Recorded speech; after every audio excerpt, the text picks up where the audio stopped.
Hi friends, welcome to Paris home food. இன்றைக்கி வந்து டேஸ்டியான சுவையான கருணக்கிழங்கு மாங்காய் பச்சடி எப்படி செய்யலாம் சொல்லித்தரேன். இந்த கருணக்கிழங்கு போட்டு இந்த சட்னியும் சொல்லலாம், இது பச்சடியும் சொல்லலாம், எப்படின்னாலும் வச்சுக்கலாம். இது தோசைக்கும் சாப்பிட்லாம், இட்லிக்கும் சாப்பிட்லாம், ரைஸ்க்கும் சாப்பிட்லாம்.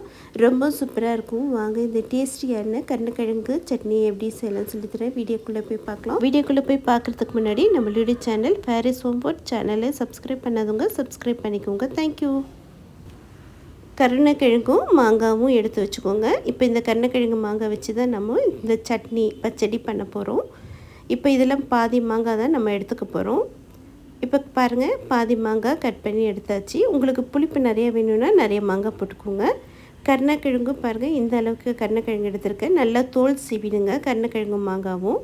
இப்போ கருணக்கிழங்கு பாருங்கள், நல்லா தோல் சீவிடலாம்.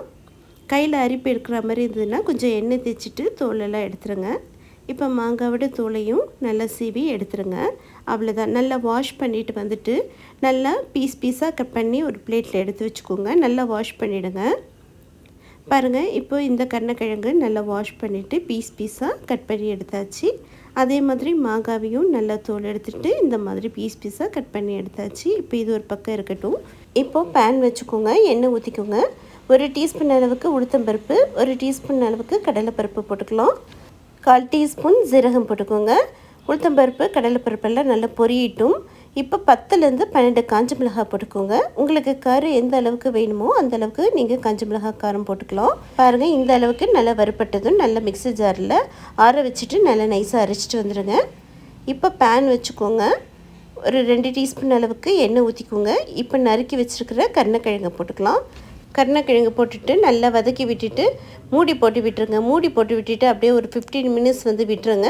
15 மினிட்ஸுக்கு இடையில நீங்கள் ஒரு தடவை கிளறி கொடுத்துக்கோங்க. இப்போ மூடி போட்டு விட்டுடலாம்.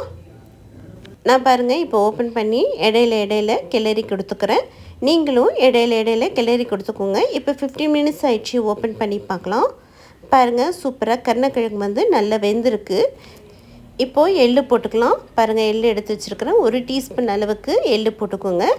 எள்ளும் போட்டுட்டு ஒரு செகண்ட் மட்டும் நல்லா வறுத்து விட்டுக்கோங்க. இப்போ நறுக்கி வச்சுருக்கிற மாங்காய் போட்டுக்கலாம்.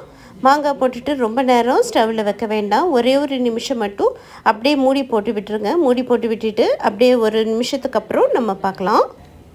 மாங்காய் ரொம்ப வேகணும்னு அவசியம் இல்லை, 1 நிமிஷம் இருந்தால் மட்டும் போதும். இப்போ 1 நிமிஷம் ஆயிடுச்சு. ஓப்பன் பண்ணி பார்க்கலாம். பாருங்கள், சூப்பராக மாங்காய் வெந்திருக்கு.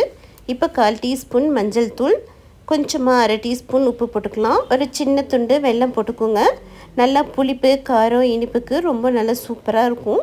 கொஞ்சம் மறக்காமல் ஒரு சின்ன பீஸ் மட்டும் வெல்லம் போட்டுக்கோங்க. உங்களுக்கு வெல்லம் வேணான்னா நீங்கள் விட்டுடலாம். ஆனால் வெல்லம் போட்டிங்கன்னா நல்லா ஒரு டேஸ்ட்டு கொடுக்கும்.